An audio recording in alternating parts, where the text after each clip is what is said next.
Something I've been interested in for a very long time is in the case of American politics, when Trump first ran, why was it immediately obvious to some people just how dangerous this moment was? And others, even if they didn't support Trump, kind of dismissed this. I've spent a bit of time with this and I found that there's, if not an exact type, there's correlates. People who have a historically oppressed identity, women, people of color, trans people, non-binary people, tend to be more likely to have got it. It's also alarmism, as I call it, or has been called, does tend to correlate with people who grew up in conservative areas or lived there for a long amount of time. Whereas people who haven't had those life experiences, what we were warning about just seemed a bit wild and often got dismissed. There's a lot that can be said about that story, and I've said a certain amount of it myself. But one thing I realized recently is it could be an example of what philosophers call epistemic injustice. So, to discuss that, I invited an expert on, Aidan McGlynn, who is a philosopher specializing in epistemology and feminist philosophy at the University of Edinburgh, where I'm based. Aidan, thanks for coming on today. Thanks so much for having me, Toby. So to just jump straight in, you're not a political philosopher, and I don't want to get you on record as every political issue of the day. But assuming the fundamentals of that story I just quickly told were true, am I right? Could we consider there to be aspects of epistemic injustice in that? Yes, I do think so. One of the ideas I had for the cover of the book, which the publisher wanted something more modern, Hmm. but I wanted to have a representation of Cassandra, this mythical figure who was cursed to always be right about everything, but to simultaneously always be disbelieved about the things that she's right about. And I thought that kind of captured something about some of the dynamics that philosophers who talk about epistemic injustice have been interested in. And I think your description of some of these political dynamics in the States around Trump when he emerged as a political figure, I think have a kind of Cassandra-like element.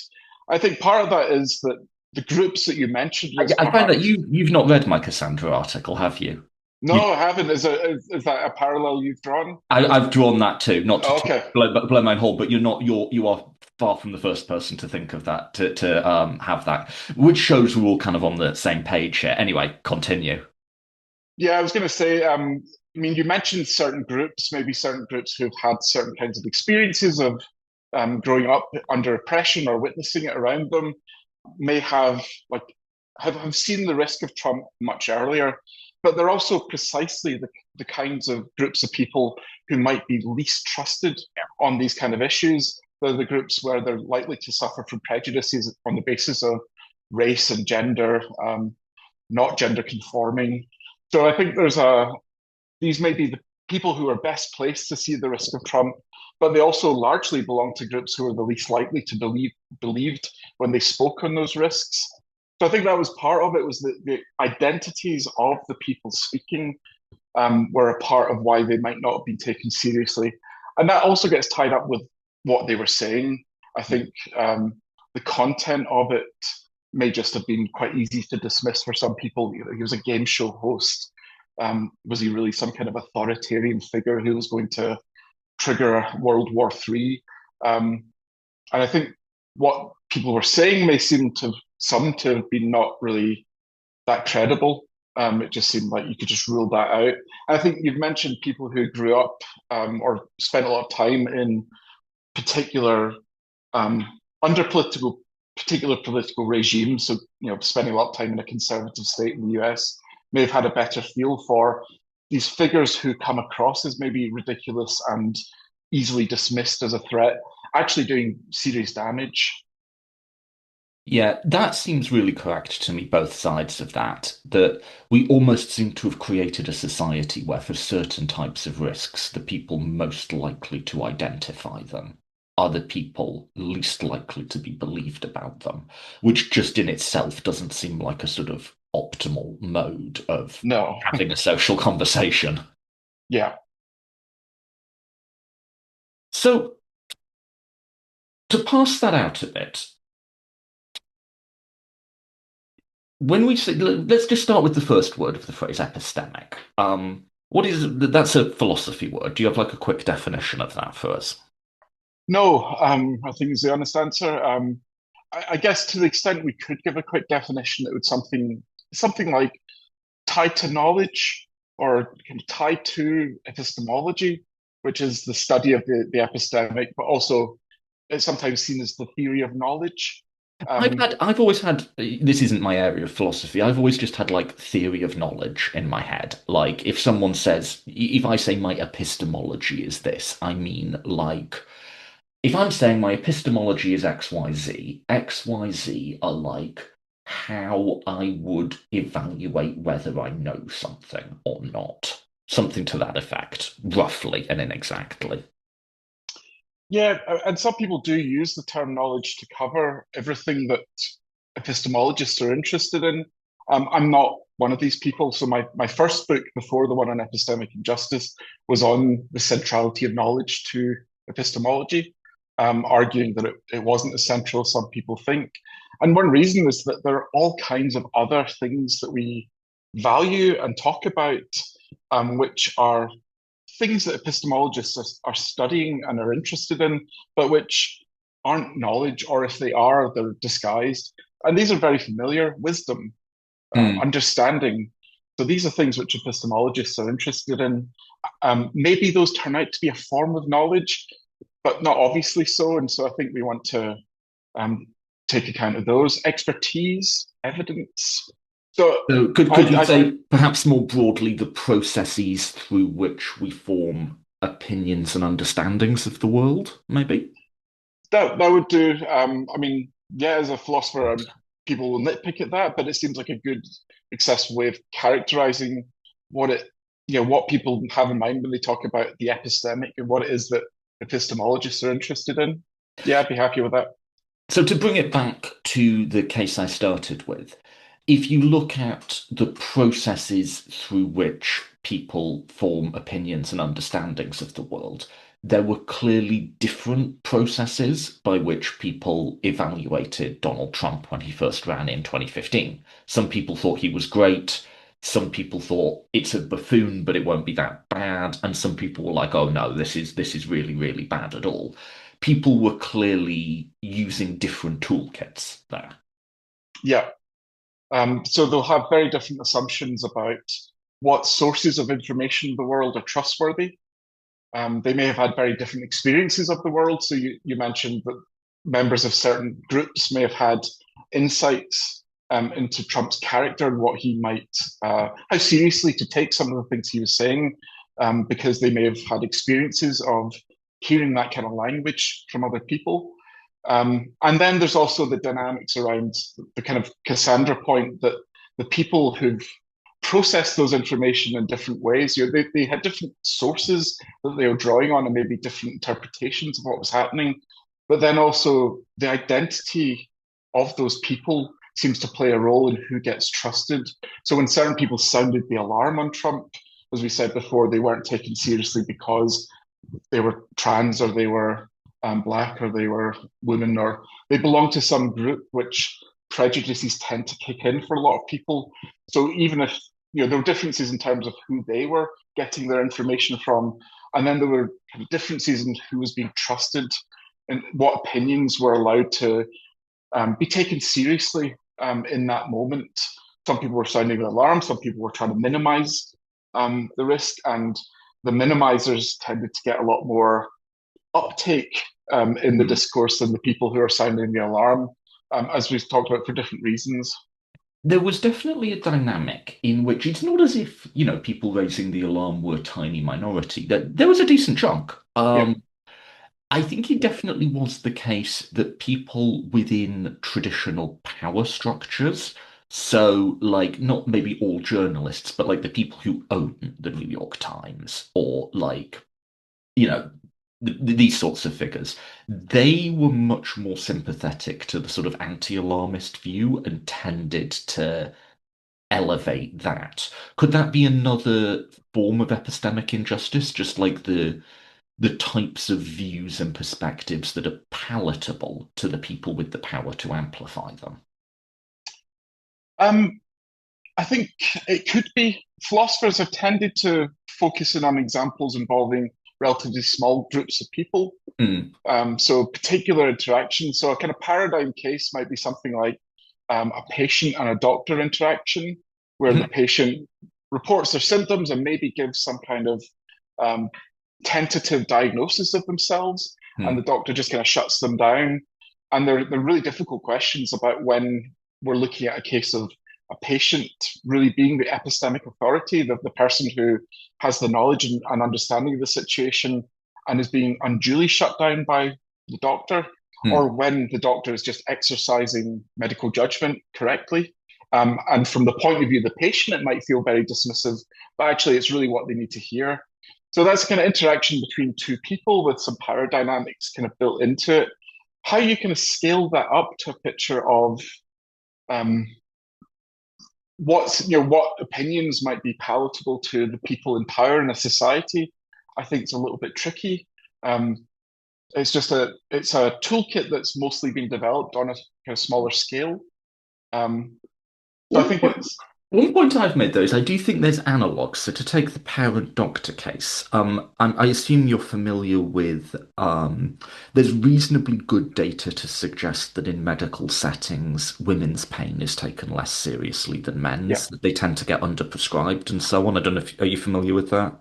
Yes, yeah, I've seen some of this, and racial dynamics can enter into these dynamics badly as well, and weight and all kinds of others.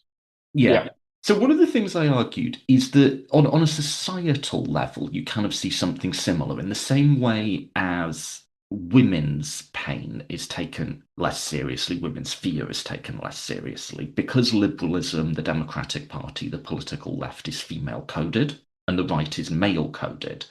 When the left is afraid or trying to raise the alarm about something, that same sexist bias kicks in, albeit towards an abstract entity rather than an individual. I don't know if you find that story plausible at all. yeah, I do think we get analogs of these kind of interpersonal dynamics on a bigger scale. Um, I don't know about that particular one. I'm not Yeah. unfriendly to it, but yeah, I mean, I definitely think that we do see some of these weird kind of gender dynamics coming out in maybe not surprising ways, but in ways which are not maybe obvious at first glance. Let me introduce the next element then. We've done epistemic. Let's do injustice. So start staying small scale, which, as you say, is where the toolkit has been developed. We have two cases in play. Let us just say someone warning about racism because this is something they've experienced, or let us say a doctor not taking the sort of self-report of a patient seriously. In both those cases, there's clearly a harm, right? Like if the patient doesn't get the medicine they need, or like if the warning of racism is ignored, perhaps further bad actions will happen. Injustice to me seems to imply something a bit more fundamental that there's some, even if no harm followed, some intrinsic wrong has occurred there. Is that a claim that's being made? Yes, certainly by the person who coined the term epistemic injustice. So this is the philosopher at NYU, Miranda Fricker, wrote a Hmm. book just under 20 years ago with that title, and that's what really has kicked off the philosophical interest in this issue, but also the interest in legal theories and in medicine and lots of other places as well. And that was very much her point. There might be all kinds of ways in which somebody not being taken seriously on some topic unfairly, that might have all kinds of ramifications for that person. So, as you said, they might not get the medicine they need or the medical help. It might have all kinds of other consequences in general. So, people who are sounding the alarm about something and don't get taken seriously, that will have all kinds of downstream bad effects. We're living through that right now. So, we know what some of those look like. And there's nothing particularly epistemic in nature about those harms. There's nothing that particularly ties them to knowledge and understanding in these kind of notions. It's stuff like um, global warming is going unchecked, and we have horrible issues in the Middle East, and we have people being starved to death because aid was cut off, and all kinds of really terrible consequences. But Miranda Fricker's thought was there also is a kind of intrinsic wrong being done to the person who was sounding the alarm and didn't get taken seriously. In a sense, they've been That's kind of what I disrespected. want to explore a bit. So yeah, go on. Yeah. Yeah, the idea is that it's kind of, I don't know what terminology people best want to use, maybe part of human dignity or part of what it is to be a kind of fully recognized person is to be treated with appropriate levels of, I don't want to say deference, but if somebody tells you something, not being dismissive of them for bad reasons. If they have knowledge, recognizing that knowledge and taking it on as your own belief. If they are an expert on some topic, recognizing their expertise. The idea is that there's something kind of intrinsically wrong with mistreating people when it comes to how credible, how believable, how trustworthy we take them to be on topics where they're speaking from knowledge and understanding and expertise. So to give another example, let's just say, a doctor, but we're not in a setting where my health depends on it at all. So say I'm talking to a doctor at a party, right? And let's just say this doctor happens to be a woman and they happen to tell me something, right? And let's just say, for the sake of the argument, I'm a virulent sexist and I just completely dismiss what she has to say, right? That doesn't impact me because the thing she was talking about wasn't a health concern that I have. So there's no subsequent harm. But I guess the claim of epistemic injustice, at least in the formulation you were mentioned, is by holding that attitude and by dismissing her, there is some wrong that has occurred there, even if no further, even if that me disregarding her didn't lead to me not taking my pills or whatever. Yeah, that's exactly right. And then there's a discussion amongst philosophers about in what sense has this person been wronged, even though there weren't any bad consequences for you or maybe even for her? In what sense does not being kind of recognized and appropriately treated as having knowledge or having a well-formed opinion are wrong? And there's been analogies drawn to other more familiar kinds of morally loaded situations. So Miranda Fricker's own approach is to look at sexual interactions, and in Okay. particular to look at the notion of sexual objectification. Hmm. Um, so the idea is, one familiar kind of feminist critique of media like pornography and advertising or various ways of behaving is that it objectifies particular women or women as a group. And that's kind of treating them as somehow not really fully human, as a mere thing, maybe as a fungible thing, so as something which is interchangeable. So rather than treating a sexual partner as an individual, treating them as just a kind of one instance of a type where anyone else who fitted that type would have done. That's one of the ways that people sometimes critique having a fetish. So a racial fetish might be to treat a particular racial group as interchangeable when it comes to your sexual fantasies and desires. Um, and there's a thought that some of these ways of mistreating people in sexual contexts have analogues when it comes to epistemic context, so context when we're looking at people gathering knowledge and information, sharing their understanding and their views with other people. But it's not a very, I think, it's a slightly odd thought that we can draw lessons about kind of sexual interactions and take them over to our kind of practices of swapping claims about the world and building up a kind of a picture of knowledge about the world. But again, we see analogs like treating certain people as interchangeable.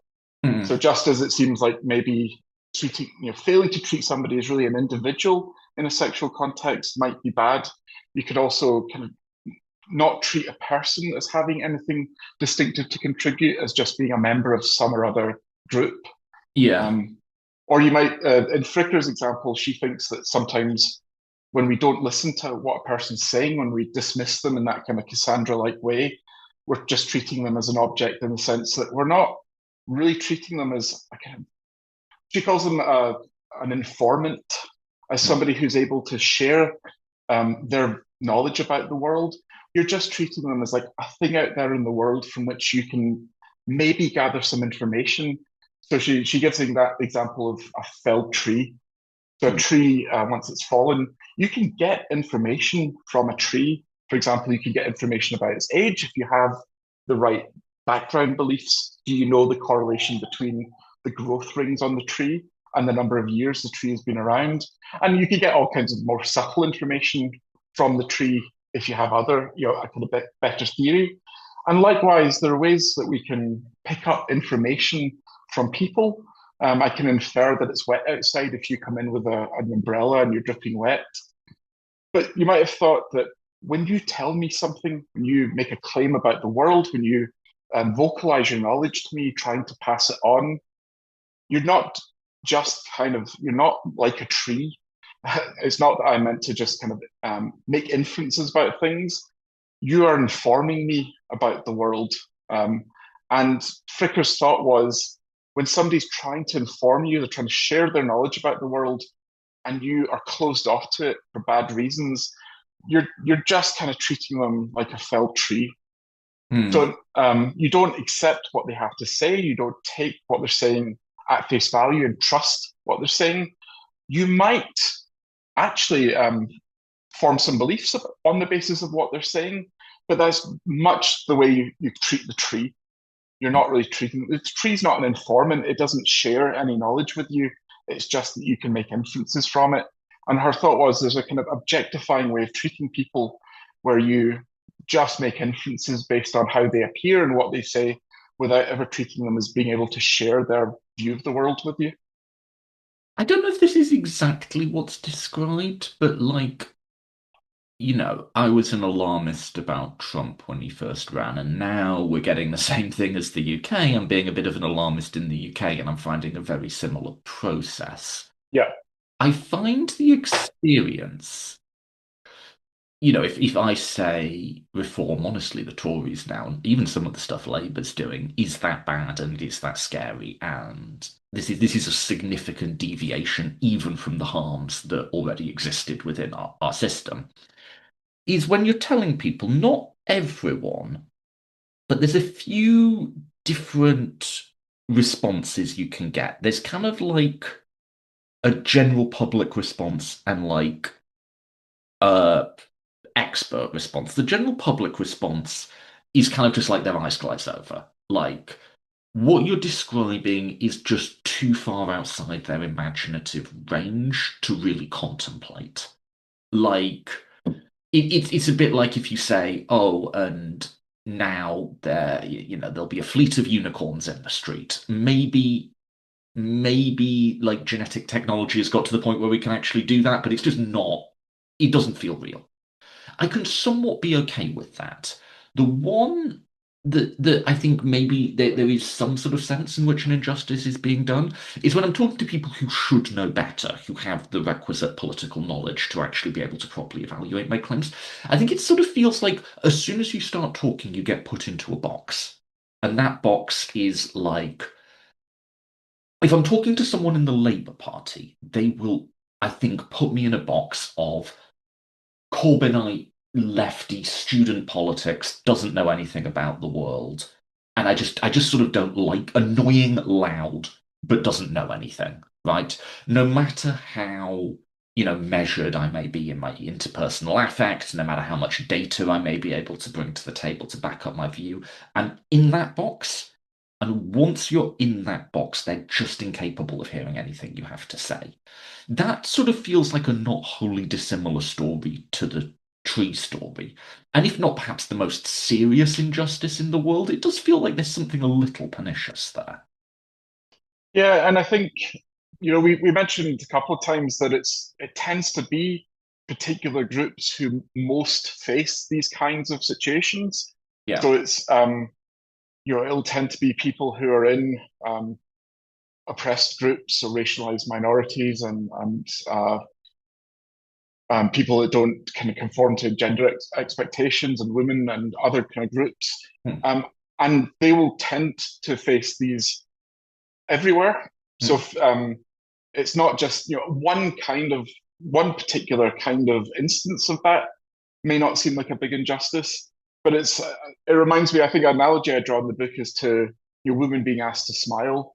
Hmm. So by itself that might be annoying and frustrating and maybe a bit objectifying, but I don't think anyone would say it's the worst thing in the world.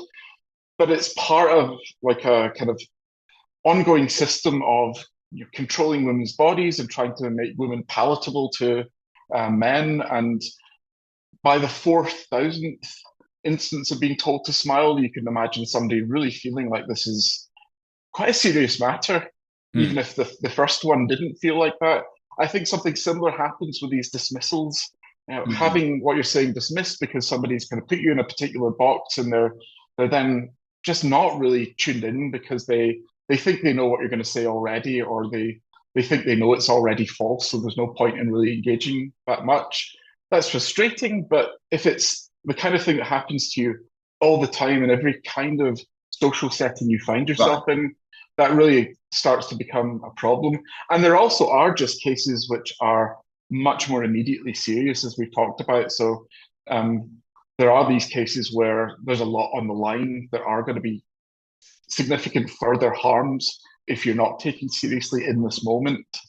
So I think, yeah, the mild ones stack up, and there's a cumulative effect that a lot of people face.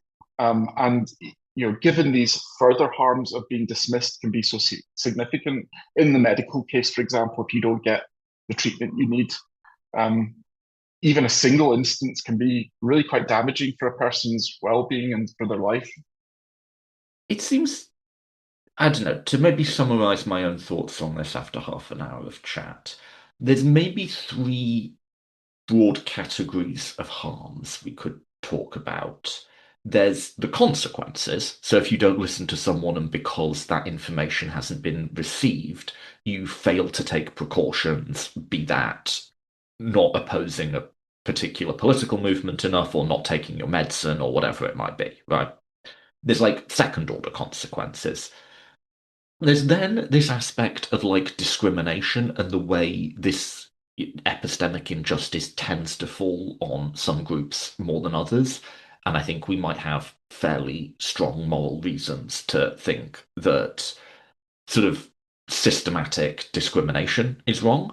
And then there's just this like more intrinsic thing of like part of respecting someone as a person is to see them as a person, and part of being a person is that we hold ideas and we have thoughts and we are imaginative and we have life experiences, and to sort of put us in a box or treat us like a tree is a denial of that. It's a subtle denial, but we might still feel there's some sort of wrong that's happened there. Yeah, yeah, no, that sounds like a really helpful way of distinguishing the three. Um, Because so to take my case, I'm a white guy for people who aren't, what seeing us. I'm not in the discrimination case. I would say I'm arguably in the consequence cases. I think if we don't take the far right seriously enough, there are real harms that could follow that. And then, I do feel to a degree, I don't know if it's the most serious harm, but this sense of like frustration of like even as soon as the conversation starts, you've already walled off listening to me. I do, and that's perhaps a more abstract conversation. It's not always me and another person. It's me as a writer and other people as writers or something like that. But nonetheless, right? There's a feeling I think amongst many of us who we often literally call ourselves cassandras. So it's so fun you brought that up too. Who've been warning about the rising far right for a while and have seen it rising, and the whole time it's getting more powerful and doing more harm. We've been saying, look, the thing we've been scared about, where we feel like no one's ever properly listened to us. Like people who agree with us have, but the people who've said you're being hysterical have never actually heard the substantive points being made. And there is a frustration there, even removed from the consequences and even removed from patterns of discrimination, which are also certainly real. yeah, though I do think, at least as Miranda Fricker thinks of things, you will to a certain extent fall in the discrimination case as well. So you described the way that you, in certain settings, will be kind of pigeonholed in a particular way. Hmm. Now, obviously, we want to make a distinction between that kind of discrimination in particular contexts and being subject to a system of Yeah. oppression that infiltrate pretty much every aspect of your life. And Fricker, of course, does want to draw that distinction, but she does think that white guys can face those kind of discriminatory harms in kind of particular settings, and those are worth paying attention to from Fricker's point of view. They're not where most of our moral attention should be for obvious reasons. They should be with the much more significant cases that pervade every aspect of people's lives.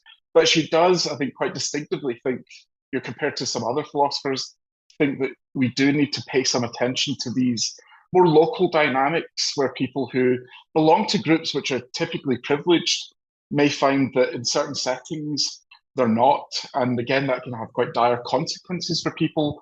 And again, there can also be intrinsic harms. It's not wholly unrelated to historic forms of oppression. It's because the reason I'm getting dismissed is in some ways it's because I'm casting myself as on the team of historically oppressed people. So, in the UK, we're quite significantly reversing progress on trans rights at the moment. And I think if you take a pro-trans position, which I do, it's felt by a lot of people to like not be serious or like, oh, pronouns and whatever. It reads as like a frivolous concern. And whereas, like, to me, this is quite, I'm not going to inundate you with social justice terminology or so on. This is about, can people navigate the world with dignity? Can people Yeah. safely use the toilet in public? Can people access, in a timely manner, medical care, which is properly approved and that they need? These sorts of questions. This is what I'm exercised by, and I'm also exercised by the extent to which attacking trans people has been a key rhetoric of the far right. I don't think you can separate those two. But I think once I sort of, even though I'm not trans, I'm straight, I'm white, as soon as I start making those points, I instantly go into the not serious bucket. Does that make sense? It's almost like guilt by association or something. Yeah, and this is something that philosophers have discussed. So a lot of the examples that people have talked about in epistemic injustice involve, as we've talked about, prejudices against particular groups, Hmm. where it's because the speaker belongs to that group, the person sounding the alarm belongs to some oppressed group. It triggers a prejudice, and what they say is dismissed. But Emilon Davis and some other philosophers have looked at cases where the content of what a person is saying is coded as being kind of affiliated with one of these groups. So they'll give examples of men talking about feminism, cis people talking about trans rights is going to be another kind of clear case. And so people have looked at those kind of dynamics where even though a speaker doesn't belong to the group themselves, the fact that they're talking on those issues with a particular, with a particular political set of aims, means that they are kind of, to a certain extent, from the point of view of the person dismissing their testimony, lumped in with the group that they're prejudiced against. I So think that's that's something that's I people. think that's so obviously real. Now I want to be clear: is that the most serious form of injustice in the world? Absolutely not. You know, Right. like like compared to the harms trans people themselves experience, it's very minor. But nonetheless, I think that's real, and I'd also be concerned about it for its consequences, as mentioned. If as soon as you put me in that box, you're not listening, then I think there's quite serious harms that can follow from just blindly going along with whatever the anti-trans side tell us, and not just trans people. Yeah, and I think you're absolutely right. It's not where the kind of the main concerns should be, but I do think we need to watch out for certain things. Yeah. There's sometimes like there'll be spaces which members of a certain group can't speak in themselves. So a kind of classic example is John Stuart Mill Mm, talking in favor of like enfranchising women politically in mm, Parliament during a period when women weren't allowed to address it.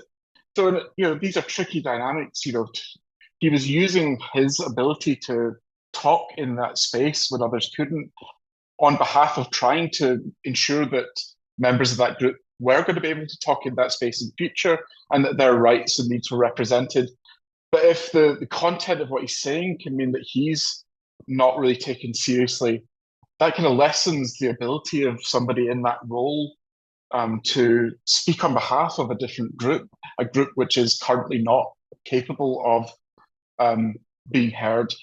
I acknowledge that there are all kinds of tricky issues about when somebody who's not a member of a oppressed group Yeah. can talk on behalf of another group, but settings where it's just absolutely forbidden that the group be represented, and somebody's trying to get that undone seem like, I think, plausible cases where it's a good thing for somebody to step into that space and to try and shift things. But these kind of dynamics, where it doesn't seem to attach so much to who's speaking, but rather to what they're saying, may get in the way of that, which seems like a cost. Yeah, and I think that's just a complexity and attention to which in the real world there will not always be neat and easy answers, and a certain amount of judgment is required to navigate. Let me move on to two potential challenges to this way of thinking about things, or countervailing sets of concerns. So here's something people who are, you know, let us say, perhaps not on the hard right, but more centrist, skeptical of social justice, might say at this point. They might say something about, look, and I think it's a bit of a straw man of what we've just said, but let me give the straw man and then we can unpick it. Look, people are individuals. I don't like this idea that I suddenly have, me as a white man, I suddenly have to defer to someone's perspective because they're black. I approach everything as a rationalist and I don't like the idea that there's some magical black person knowledge or women's knowledge. No, there's just knowledge and everyone enters the frame as an individual, and I don't take into account people's identity, and nor do I think I should. That would be sort of something people say, right? Mhm. I mean, I think one response would be that they probably are taking into Yeah, account people's identities. So these kind of dynamics around race and gender and things like that, they might be completely overt. There clearly are people who just distrust trans people as a group. yeah, Miranda Fricker gives the example of To Kill a Mockingbird, Tom Robinson being on trial for yeah, raping Maya Yule when he didn't, and when all of the evidence and his lawyer Harper Lee's effectively proven that he couldn't have committed the crime he's accused of, and yet there's just fairly overt racial dynamics involved in that case.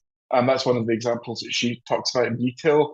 There are these kind of cases, but a lot of the time, um, the kinds of prejudices we're looking at are not that transparent to the person who holds them. hmm, So they involve what we might call implicit prejudices or unconscious or subconscious prejudices.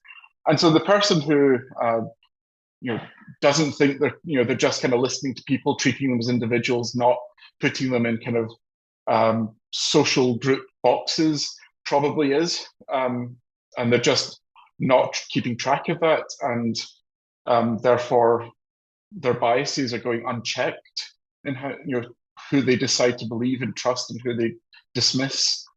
yeah, But I think you're getting at a really, really difficult issue. So there's people like the ones you mentioned who might be dismissive, but I think even people who are more invested in social justice and philosophical discussions of it have been really worried about this kind of view that we should just defer to people based on their social group. So I think one of your former guests, Olufemi Taiwo, yes, has a really well-known piece arguing that these kind of practices of deference can be really kind of harmful.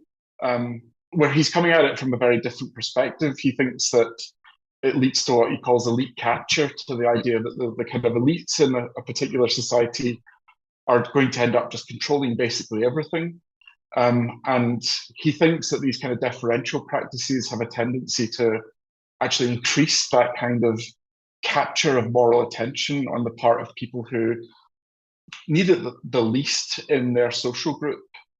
So I think there's worries about that kind of practice of just deferring to people based on the belonging to some oppressed group, and therefore maybe having a bit more knowledge of the situation, kind of across the board, really. I think it's a really complicated issue. I think there's like a parody of what a sort of epistemic injustice concern might look like, or what I've also heard the word standpoint epistemology, i.e., like your life experiences, your background, your identity will impact the sorts of frameworks and knowledge that you bring to the situation, right? On the one hand, that is just so obviously true, right? We all never even mind big picture stuff like racism. We've all lived different lives. We all have different experiences. We're all going to process things in slightly different ways. That's clearly true.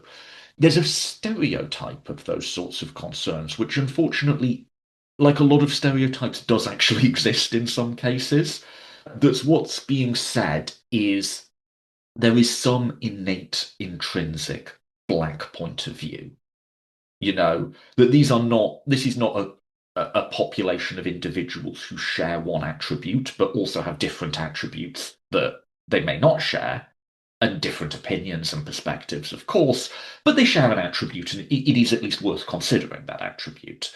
That there's just like some spiritual truth that certain groups have that are dismissed to other people that is uniform, and that the perspective of those outside the group is that they can never speak and must only listen.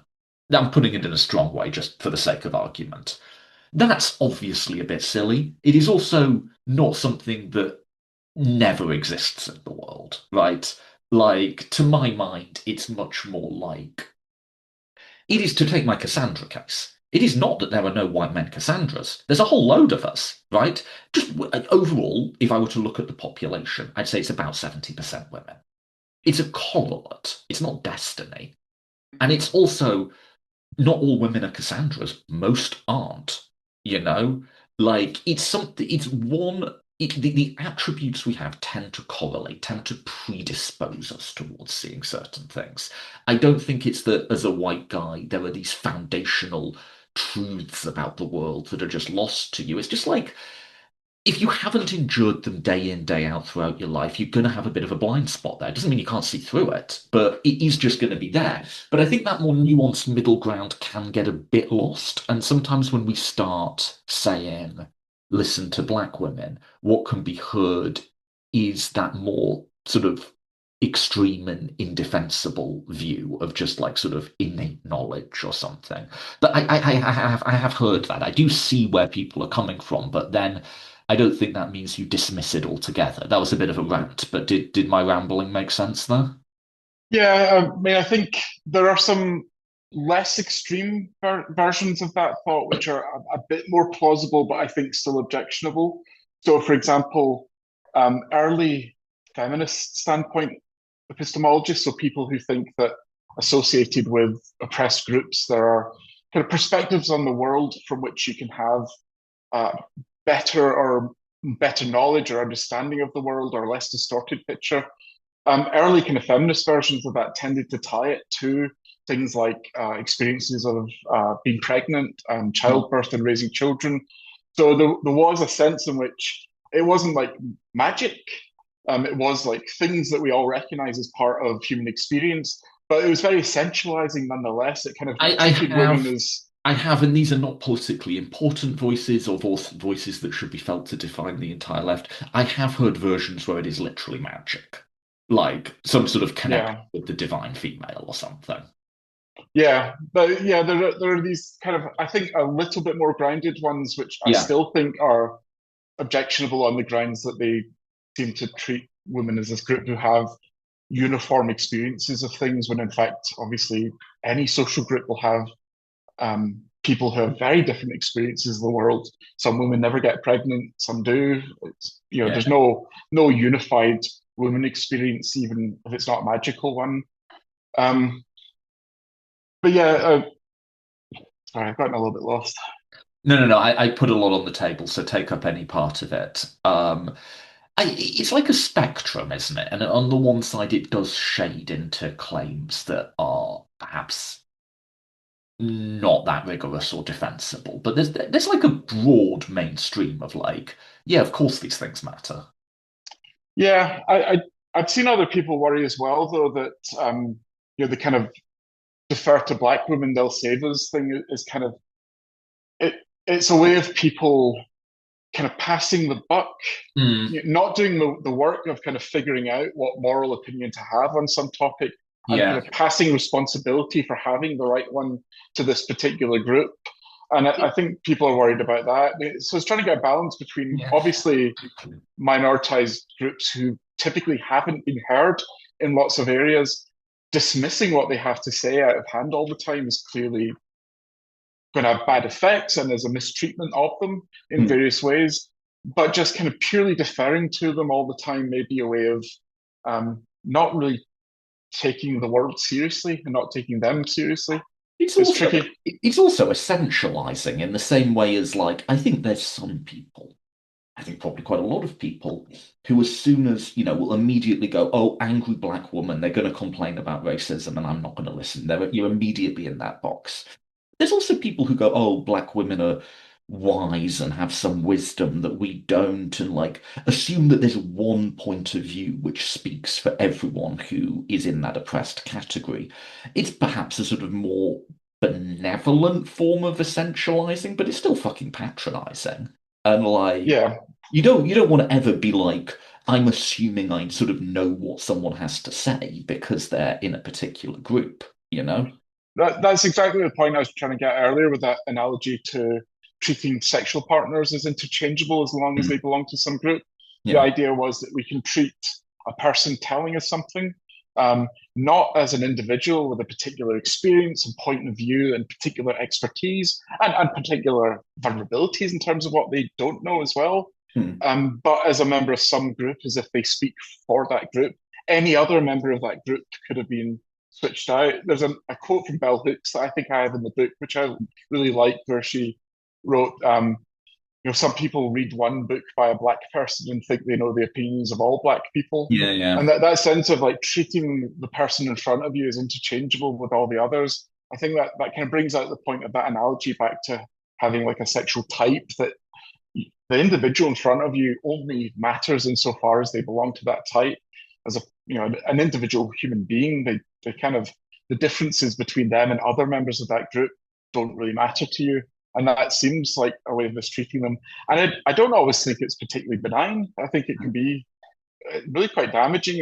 The assumption that this entire group is homogenous, Yeah, and yeah. that's really the effect of it. Is this is with respect either to your sexual desires or um, what they can tell you about the world and what perspective they could give you on particular issues.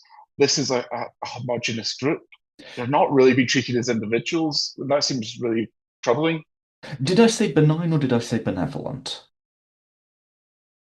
Mm, I thought you Listen, said benign, if I but I'm said not sure. benign, I misspoke. I meant benevolent in that I was going for an analogy of you can often hear about benevolent sexism of like, oh, I love women and I want to protect them and put them on a pedestal or something. But you're still viewing them as like a distinct set of persons requiring distinct treatment, as opposed to hostile sexism, which is like, I hate women.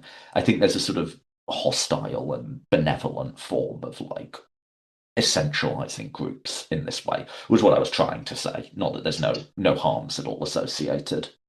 No, that makes sense. I mentioned the philosopher Emmeline Davis earlier, Yeah. and she has examples like this involving like an Asian American student being treated as this mathematical prodigy by her classmates, Yeah, yeah, yeah. and that it's benevolent in the way that so-called positive stereotypes are benevolent. So being good at mathematics isn't an inherently bad Mm. trait, unlike being treated as lazy or parasitic on hardworking people or some of the really nasty stereotypes you get about other groups. But nonetheless, it does seem to be kind of harmful to treat somebody as not really an individual in that way. Yeah, let me give you another concern with this way of approaching things that's kind of from the other view is that I think there's I would see almost like a weaponization of this concern. And it's interesting. It comes from people for whom the idea that you might want to sort of be extra aware that you're not dismissing the experiences of black people, that has no truck at all for some types of centrists. But they're very, very, very concerned that we might be dismissing the views of social conservatives. They'll always go, oh, you liberals, you progressives, you just dismiss anyone you don't like as a racist or a bigot, and you haven't properly listened to the white working class. You haven't really listened to why people are voting reform. You haven't, there's a type of commentator who like writes for The Independent or something, who their criterion for bigotry or dismissal is very, very high when it comes to a lot of oppressed groups, but they're on a hair trigger when it comes to anything you say that might be essentializing or dismissive about socially conservative voices. And I guess the challenge would be that we're very selective in how we apply this. In that, oh, we have all the concern in the world for immigrants or refugees or whatever. But, what about poor John Smith, who's been working class all his life, and we're just dismissing him because he votes reform? Something to that effect, right? Yeah, in some of these cases, we may think that there's genuine epistemic injustice involved. Hmm. So I mentioned before that we could have these kind of local prejudices. So I mean, I'm not somebody who thinks a reform voter belongs to an oppressed group, Hmm. but nonetheless, there might be local situations in which not listening to what they have to say about something on that basis may involve something we might call injustice. Again, it's not going to be the case that is going to keep me up at night very much, but it may be nonetheless a genuine case.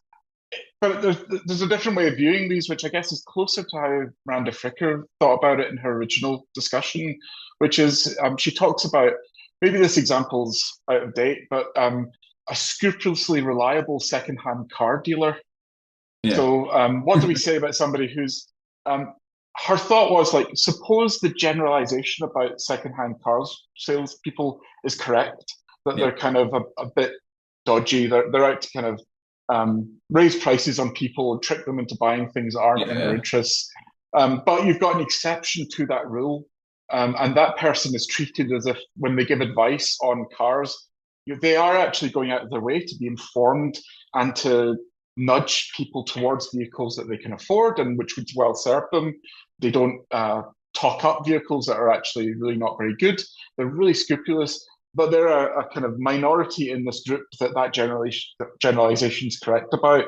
How should we see how they're being treated when they're not taken seriously when they talk about cars and good deals and things like that? And Fricker's line in the book is that that's not a case of epistemic injustice, that because the generalization about that group we're assuming is a reliable and well evidenced one, it's not a mere prejudice. And so the person, it's unfortunate and they may be harmed in all the ways that we've talked about. Their life may go worse because they are not being taken seriously. But it's not, there's no injustice there. It's just kind of bad luck. And you might take the reform case. As I said, some of them may be kind of genuine cases of local epistemic injustice, but a lot of the time we might just say, well, it's a little bit like a political example of the used car salesman. Yeah. Yeah. They've talked so much bullshit on everything else conceivable that if they are the stopped clock that's right twice a day, it's not that unjustifiable to dismiss what they say on that basis, even if they're speaking about some narrow area where they are actually completely correct. Yeah. Okay. I've got a rant on this, and You ready? So I'm gonna do it, and then you can give me a counter rant or tell me I'm getting it wrong. First of all, no one, or certainly I'm not saying all reform voters are absolutely interchangeable and they're all the same person. Like, obviously, there's internal differences, as with any group, and like with people who support far right causes, I think it's like concentric circles. Like on the outside, you've got people who are misinformed, reading media that tells them stuff that isn't true, or just doing what their friends are doing. Then you've got, like, I would say, like, normal racism, people who, like, walk down the street and they feel uncomfortable that there's a halal store or something, right? And then you've got, in the middle of the bullseye, like, proper off the deep end racism of, like, no, we need to do mass deportation and ethnic cleansing and death camps. And that is the view that's increasingly running these parties. Now, I would say there is a gradation of moral blameworthiness there. But even on the outside, the sort of just going along doesn't know any better, I would say are not morally blameless. Like in the same way as like, I don't know, you mentioned cars. Maybe I'm like, yeah, I don't need to get my brakes checked because this guy on the internet told me it's actually some conspiracy, and then the car crashes and my family gets hurt. Yeah, I'm doing it because I'm dumb and misinformed. But you had it, given that there were other people in the car with you, you had a responsibility to seek out accurate information and get it right. And I would say, even for the maybe not personally malicious, just going along with it reform voter, there's still a responsibility to get it right there, to listen to real sources of information that you're failing. And then, yeah, the others are genuinely morally blameworthy. My next case is we're being asked to understand what these people's concerns and values are by people who themselves have not understood them. The people who say the hardcore far right vote is motivated by economic anxiety, that these are people who have been ignored and dismissed, are I was going to swear there, are flatly empirically wrong. There has been a million studies on this. The far right is a cross-class coalition that includes affluent people whose main motivating factor is in fact just bigotry, right? Those of us who say these are people who believe deeply illiberal things about the world are the ones who have actually listened to them and have actually taken them seriously and are at least doing them the respect of believing that they believe what they tell us they believe. The people who want to sanitize that and sandpaper over it are actually the ones who haven't done the listening. Rant over. Yeah, no, I don't disagree with most of that. And in particular, I completely agree that while we might want to have grades of responsibility, that people who are not the kind of hardcore propagandists or whoever else, but or the people running illiberal parties, but are kind of maybe at the fringes, maybe are have always voted the same way as their family and are reading the wrong newspapers and being badly misinformed. Yeah, I agree. There's some responsibility to go there as well. I don't want to just entirely let people off the hook, even if to a certain extent they kind of inherited bad ways of viewing the world and bad sources of information. They just ought to be doing better. Um, in terms of who's really gets the count as listening, I do think there's a kind of tricky issue here about where to draw the line between what we should kind of take literally and what we shouldn't. I completely agree that quite often we think that Farage is being ridiculous if he says he's going to deport X number of people. We should take these kind of claims really, really seriously. And we've seen in the States, I think, the consequences of thinking, Mm-hmm. well, they can't do that, and Trump's a clown, and maybe if we joke about his small hands, he'll go away. Mm. Um, I think that's hopeless. But in terms of what people genuinely believe and what they don't, I think there's studies which show that you get very different outcomes when you ask people who had the bigger inauguration crowd. So you can show two pictures, one with Trump's and one with Obama's, and you'll find people saying, well, it'll just be completely partisan down the line who had the bigger crowd, even though it's pretty obvious on, just instant inspection of the pictures. But if you incentivize with a little bit of money getting the answer right, you'll find that people will suddenly, well, not the same people, but a different group will to a much higher proportion favor Obama, even though that's not the kind of party line. And some of these views that people are professing, sometimes it seems like it can be more like kind of cheering on their team or signaling some kind of affiliation than expressing belief.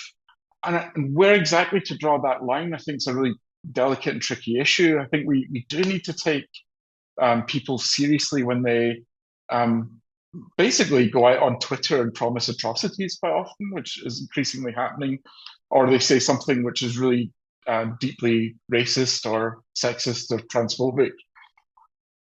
And we also need to somehow figure out when people are just kind of signaling affiliation. Again, I don't want to say that if you say something transphobic just because it's kind of signaling a kind of worldview that you associate with the people that you like, that gets you off the hook, morally speaking. I still think it's dire. But exactly where that line goes between what's really sincere, what represents people's beliefs, I think that's a tricky issue sometimes. In some cases, it's just completely clear, and we can just say. But yeah, there are delicate issues about when people are not really expressing their beliefs, but doing something else in political discourse. I think, and we may disagree here, which is fine, I think there isn't a line. I think there's not, it's not like the line's hard to place. I think in terms of like the reality of just how people actually think, there are a lot of things that feed into the opinions that we profess and that we hold, of which identity signaling is obviously one of them, right? And that's true for the left, it's true for the right, it's true for all of us, right? And that's not neatly separable from other factors that may go into it. Now, there is a specific case in terms of fascism, both historic and contemporary, where professing something everyone knows to be untrue is an act of loyalty towards the regime. And I Yeah, think the Trump crowd is just that's a type one example of that, right? That's a bit of a special case where Trump says something ridiculous and everyone repeats it. It's kind of like a humiliation ritual. It's right, you'll say the stupid fucking thing because I tell you to say it, right? yeah, That's like a special case. But more broadly, I don't think we should go from saying that the path that got someone to a belief was identitarian to that belief is not something that they might not then act on and that then might not settle and become sincere over time. People develop views in a way that, yeah, it might start off with this is just what everyone around me thinks, and this is like my in-group loyalty. But then over time, after saying it enough times, you will actually just come to believe it. You know, like mm, I think in terms of how people actually think, yeah, identity is often the way in, and not just for the right, for all of us. But then, I think a lot of people, to take the American case, voted for Trump in 2016 as an act of in-group loyalty. I'm a Republican. This is my team. I don't love the guy, but like the left's exaggerating a bit, and is he really that right? But now they're both feet in Trumpers, and there was never a moment where they were like logically, rationally convinced. It just kind of settled until that became the view. Does that make sense? yeah. And I mean, I completely agree that's a possibility. Jason Stanley, the philosopher, has Hmm. a book on propaganda and ideology, and he talks about not everyone likes this as a category, but he has a notion of ideological belief. So beliefs which are maybe you didn't form on the basis of evidence and which are resistant to correction I through mean, counter evidence. I use the Um, word ideology without too much squinting. I think that's a no, no, it's valid not. It's not the category. word. It's not the word ideology. It's the category of ideological belief. So some Okay. people will think that something's that's mere ideology can't be a genuine belief. And Right. so Yeah, what I would Stanley's signaling subscribe to that. Yeah. is that there's a kind of ideological beliefs, so genuine beliefs that don't have that kind of evidence sensitivity that some people have thought is kind of part of what it is to be a belief. Hmm. So Stanley's resisting that, and I'm on board with him as well. And he talks about these kind of in-group kind of loyalty signaling kind of ways into forming certain beliefs as one way we can end up with ideological beliefs. And I'm completely on board with that. So I wasn't meaning to suggest if somebody's route to a particular view is through just kind of signaling their identity that it can't settle into a belief. I think that's very plausible. And again, you're right. I think that happens on both, all sides of the political spectrum. And sometimes I don't even think it's a bad thing. I think that Just when the it comes water to the we're all rights of swimming certain in. groups, You sorry. know, it's just the water we're all swimming in. That's just the nature of politics. And I think that there's better and worse versions. There's better and worse things you can sort of tag your identity to, you know? Yeah, yeah, exactly. Okay, so you end your book with what's to be done. And to be fair, you preface the chapter with saying this is probably going to feel unsatisfying. Yes. And I take it it did. it feels like it's both everything and nothing. But start us off. If epistemic injustice is a pervasive problem in our world, both for its consequences, but also I think we might feel like there are injustices being done to people. What is to be done about it? Um, the book does exactly what it signals is probably the worst way to approach things, Hmm. which I admit is an unusual starting point. But what I mean by that is it it starts by advocating for engaging in detail with particular areas in which epistemic injustice has come up and where it's particularly significant.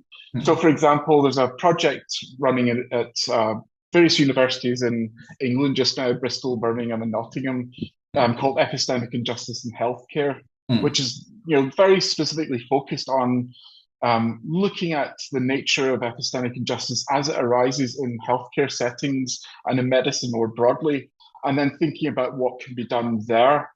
Um, there are people looking at epistemic injustice as it arises in legal contexts. And I think that a kind of one size fits all approach is liable to fail. I think we probably do need um, detailed looks at particular areas, drawing on the expertise of people who aren't necessarily philosophers, but who have knowledge of legal systems or knowledge of medicine or knowledge of um, doctors' training, and so reaching out to people beyond the academy and getting to grips with how these problems, if they do, but how they arise within particular areas. And that's exactly the kind of detailed work that I wasn't in a position to do at the end of my book, which is quite theoretical and abstract and doesn't focus in on any particular area.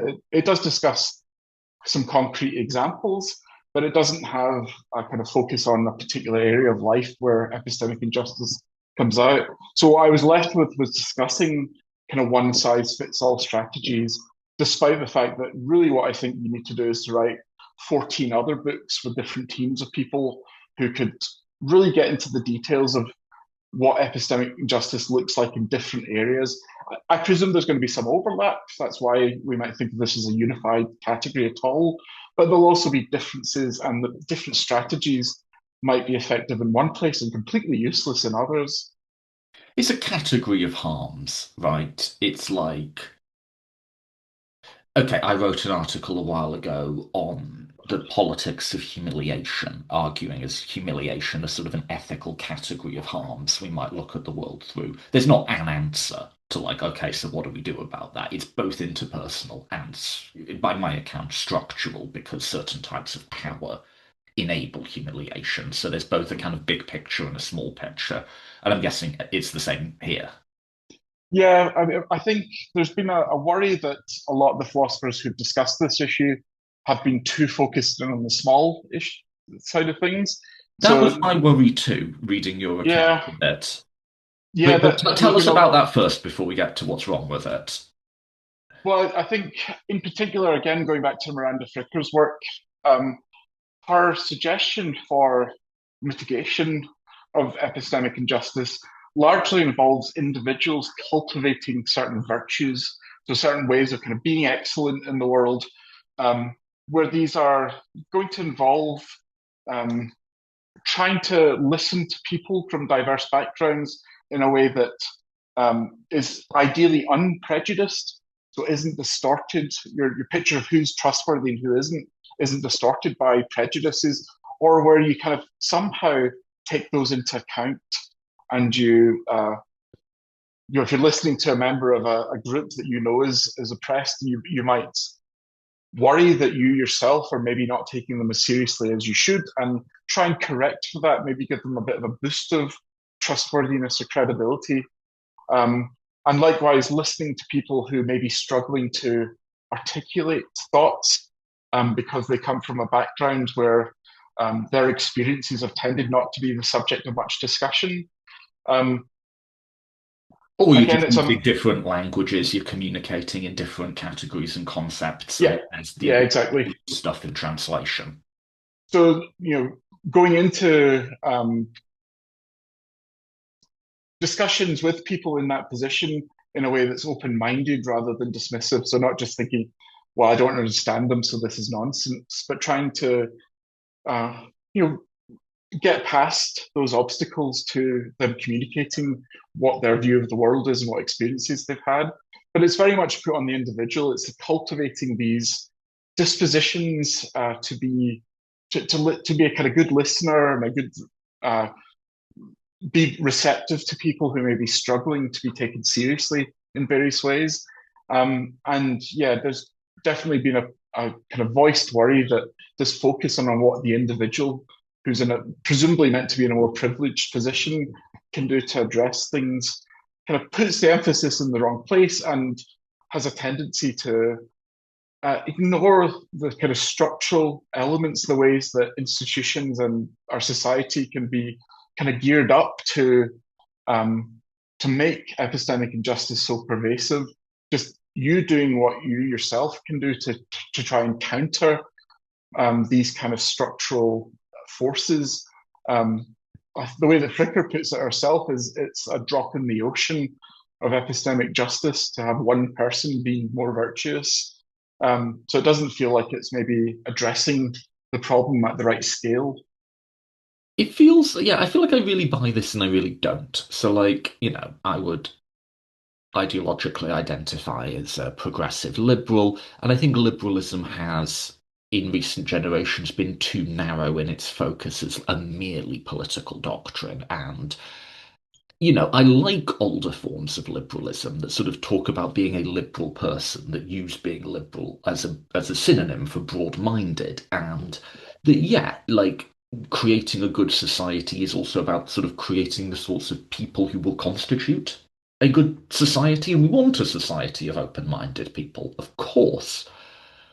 I worry that when it comes to specifically questions of discrimination and exclusion, that sort of approach has not been institutionalized particularly well, in that what the institutionalization of that will look like is every manager at a company has to sort of sit through a 2 hour diversity training seminar, and what they learn is a certain sort of language that allows them to perform listening without actually listening.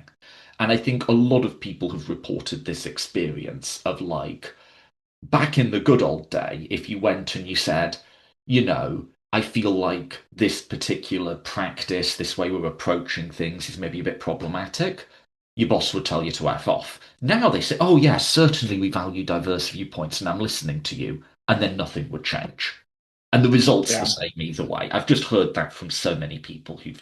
What you can do is if you say, someone less powerful in the company has behaved. Bob, my peer, who, works the same level I do, he said a slur. Okay, then they'll take action. But if you want to say, oh, John, who owns the company, or you want to say the way the company approaches training, the way it approaches hiring, is actually not welcoming to people like me, or whatever the complaint may be. If you say something structural, in the good old days, you'd be told to F off. In the today days, you'll get this performance of listening without actually listening. And that's sort of what it's translated to, which is a sort of perhaps tonal improvement, but not a substantive one. That's the story I hear again and again and again from people who've tried to challenge practices internally. yeah. I mean, there are some kind of reforms you can make that I think are more effective, but they all come with costs and traps. So one thing that one practice that we have in academia, for example, is to anonymize things, to Yep. anonymize people's contributions. And if you're thinking about the way that prejudices against But certain that's but identities, that's sorry to interrupt, but that's a structural reform in a sense. That's not just me saying you, Aidan, need to be more broad-minded and you need right, to practice whatever virtues when you're talking to people. I'm saying I'm literally going to stop you seeing that that's person right. to Yeah, try and check biases on your part. And there's no reason that a corporation or a government department or something couldn't, to just take this case, couldn't institute a certain amount of control in, say, hiring. Like you actually let's assess resumes blind and take names off them and, that sort of thing. You might want to actually see the person before you make the final hire, but and even companies that have gone very much of like we need to get this interpersonal behavior changed. have been very, very reluctant to do even mild Mm, structural reforms like that. yeah. No, I think this is a little bit how I've been thinking of it is I think the point you're getting at is one that I agree with, which is um, getting institutions to change at all is really, really difficult, and leaving, completely neglecting differences that individuals can make to themselves and to others just leaves everyone very vulnerable to institutions. So if you know, is it better to have a world where institutions suck, but individuals within these companies are cultivating virtues and being better listeners? Or is it better to just have both the individuals and the company suck? Well, I think the first is better than the second.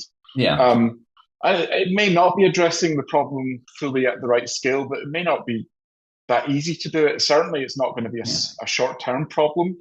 It's not going to go away. And in the meantime, the idea that individuals should be trying to become better people, especially since we've talked about in some of these cases, not listening to a person, even on a single instance, can be extremely consequential for them and for other mm, people. I do think Fricker's idea that it may be a drop in the ocean, but it may be a really important drop in some cases and a worthwhile one has some bite to it. So yeah. And I'm not clearly, completely. Oh, sorry. yeah, clearly I must agree with it on some level, right? Because I write articles titled things like Fascism's Cassandras, and I really go into like, here is 6,000 words of like, here are people's blind spots that I am trying to call attention to because I want you to recognize that they are your blind spots. Mhm. Clearly, I can be like, I don't know how well this has been institutionalized, but clearly I must buy the idea. So that it's at least a net good if I'm saying things like that, right? Yeah. I do just think I think it's not that the individual change is bad, it's that people are often completely unwilling or unable to think in terms of structures. And because I think once you say like structural racism, it can sometimes sound like you're talking about all of a British society or American society and like how on earth do you change that? But then when there are specific things, Liam Bright, who I had on my podcast a while ago, said one of his big things for a while was when we make decisions, let's randomize a bit. Get it down to the 3 or 4 job applicants who you like pretty confident could do the job, and then just spin a wheel. You know, or you're giving out a grant. Get it down to the 4 or 5 recipients who you're pretty sure this is a solid use of your money, and then just spin a wheel. And he said he sort of gave up on that because he realized nobody anywhere ever would ever go for that. You know, and I was with him. I said, and when he told me that, I was like, nobody making a hiring decision will ever do that. Ever. Ever. Yeah. You know, but it seems to me like that would be at least worth a look as a way that you could eliminate bias, right? Mhm. But, you know, I think people I don't know. I've just found that yeah, institutions don't like reform. We all like to think we want change, but we actually don't. Yeah. No, I see that in academic institutions all the time. They just, and again, you're right that sometimes they'll take on certain kinds of language Yeah. without really substantively changing anything. And it's something, we have all these like diversity and inclusion activities, and some of them are really good. I don't mean to slight. uh, They're quite often put on somebody who isn't given enough time to do it, and they Yeah. quite often produce wonders, but Hmm. it's not really substantially changing the culture of the institution or its practices. Um, and it can be a little bit superficial. Again, not questioning the competence or intent of the people who are quite often put into the positions, but Hmm. they're not typically the people that have like the hands on the levers of the institution in a kind of really significant way. Yeah, what I'm venting on this a little. The concern isn't that it's bad, it's that it's not sufficient, I guess, Yeah, is the simplest way of saying that. yeah. I guess there's a slightly sharper way, which you'll sometimes find in discussions of epistemic injustice. We're saying that being too attentive to reforms to individuals and virtues is a kind of misdirection of where our attention should be when we're thinking about how to combat epistemic injustice. So I think some people see it as a way of avoiding talking about structural reforms. Is just to kind of talk about, well, if you're an individual, here's what you ought to do. Could I add a final piece to that, which we're over time, but just to close on, is the idea of epistemic accountability. So to return to my original framing of people who correctly identified the dangers of the far right versus those who didn't, one of the things that I think drives us endlessly insane is all of the prominent commentators, who have columns with the New York Times or what have you, who got this very, very badly wrong and were clearly operating on a model of the world that did not reflect the world particularly well, all still have those columns and jobs. And if anything, people who think like that not only have not revised those beliefs, they are actually, I would argue, more represented in elite media now than they are today. Whereas, like, to my mind, what we needed was a bit of clearing house. We needed to, like, diminish people who were persistently wrong about the most important political issue of our era should be less trusted as commentators. People who like hire, who goes and writes for the New York Times should be reducing the number of them they have and elevating the voices who were right. There should be there should be some consequence to being wrong and to being right, not as a matter of punishment exactly, but as a matter of amplifying the voices who seem to be understanding the world better. Like, I think we need a lot more of that. And in politics, certainly, not only are people resistant to the idea of epistemic accountability, it often doesn't really seem to occur to them at all. Yeah, I mean, I've mentioned Olufemi Taiwo, one of your other Yeah. guests, a couple of times, and he has this constant refrain online, which is we've got to bring back accountability for just straightforwardly lying about the world. But I Yeah. think beyond that, just even people who are sincere, just getting things catastrophically wrong because they were looking at these issues from just a really distorting lens, and where it's been proven to be distorted over and over again, and yet that seems to have absolutely no impact on the platform they can command to disseminate their view of the world. Yeah, it's really frustrating. I mean, there's Trump one and the people who were dismissed, but there's also still people hanging around who cheerleaded to go into Iraq and kind of Yeah. gave a completely face value. And we're 25 years or whatever on from that, But that and was the same thing. That was the prequel to this. There was never any accountability for it. right, yeah, that was my point. It's just a lot of this feels like a continuation of that culture of just complete lack of accountability, morally or epistemically speaking. There was no accountability for the people who made the decisions. That's probably your number one problem. But then everyone who sort of really just, and again, the same thing, the Cassandras dismissed the concerns. The people who don't like war are a bunch of like idiot hippies who we're not going to Yeah, listen to. You know, we were right.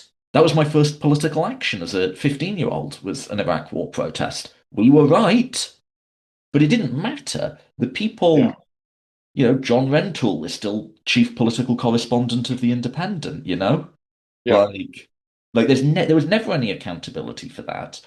And so then, because there was never any accountability for that, when we went from a really pernicious variant of conservatism to out and out fascism, there was never any accountability for getting that one wrong either. yeah. Anyway, I could go on in my joy. Aidan, thank you so much for joining me. That was super useful. Thank you for bringing your insights into that and to listening to me go on about some of my discontents with the world.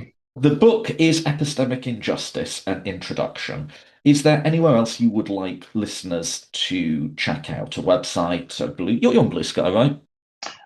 Yes, I mostly post, I think, art, music, and sarcastic comments, and philosophy is very much like fourth or fifth place. But yeah, I'm on there and overshare regularly. I do have a website with other pieces that sometimes try and connect up some of the issues we've talked about to other phenomena. So I've been interested in disagreements on political matters and where epistemic injustice might be driving that.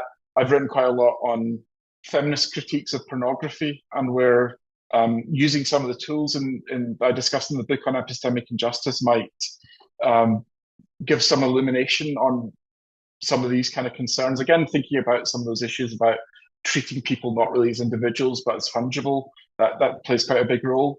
So if people are interested in those kind of thoughts, I have academic kind of long papers, but also some more shorter, kind of more public facing works trying to lay some of those ideas out. So yeah, my website, I think it's on Google Sites, but if you Google, does Google work anymore? I think it probably doesn't. But yeah, you can find my website and it has links to different works on those kind of topics if people are interested. Cool. Thanks again for your time. Thanks so much for having me on.